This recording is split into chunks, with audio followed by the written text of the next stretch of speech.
Mr. Bourla, can I ask you, when did you know that the vaccines didn't stop transmission? How long did you know that without saying it publicly?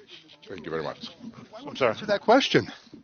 I mean, we now know that the vaccines didn't stop transmission, but why did you keep it secret? You said it was 100% effective, then 90%, then 80%, then 70%. But we now know that the vaccines do not stop transmission. Why did you keep that secret? Have a nice day. I won't have a nice day until I know the answer. Why did you keep it a secret that your vaccine did not stop transmission?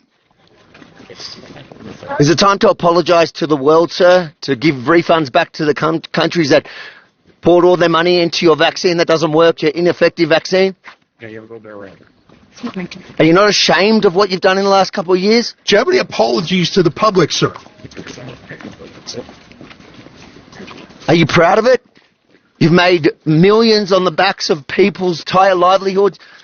How does that feel to walk the streets as a millionaire on the backs of the regular person at home in Australia, in England, in Canada? What do you think about on your yacht, sir? What do you think about on your private jet?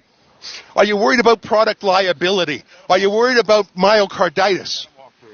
What about the sudden deaths? What do you have to say about young men dropping dead of heart attacks every day? Why won't you answer these basic questions? No apologies, sir. Do you think you should be charged criminally for some of the criminal behaviour you've obviously been a part of? How much money have you personally made off the vaccine? How many boosters do you think it'll take for you to be happy enough with your earnings? Nothing? Who did you meet with here in secret? Will you disclose who you met with? Who did you pay commissions to? In the past, Pfizer has paid $2.3 billion in fines for deceptive marketing. Have you engaged in that same conduct again?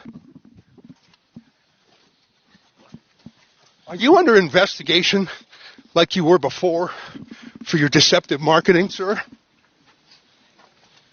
If any other product in the world doesn't work as promised, you get a refund. Should you not refund to countries that laid out billions for your ineffective vaccine? Are you used to only sympathetic media, so you don't know how to answer any questions? Is that it? Okay. Shame on you, sir.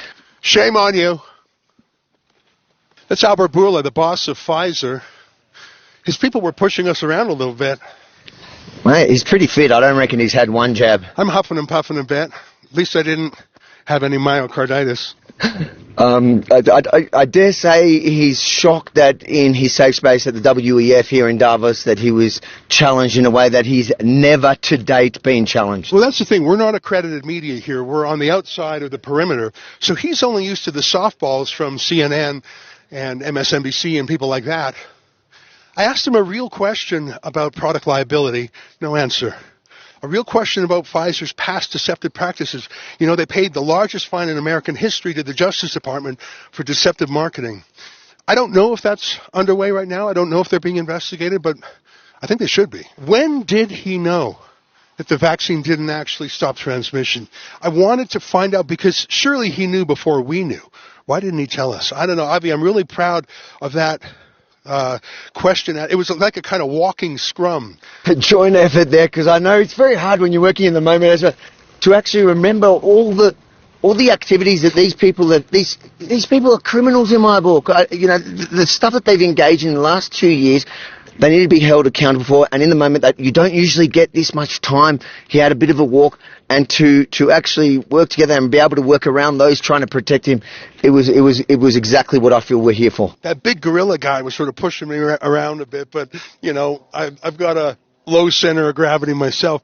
I'm worried about one thing though, Avi. Pfizer is connected to big media in an enormous way. I'm worried that they're going to try and block this video. I'm worried they're going to try and cancel it on YouTube, on Twitter, on Instagram, on Facebook, places like that.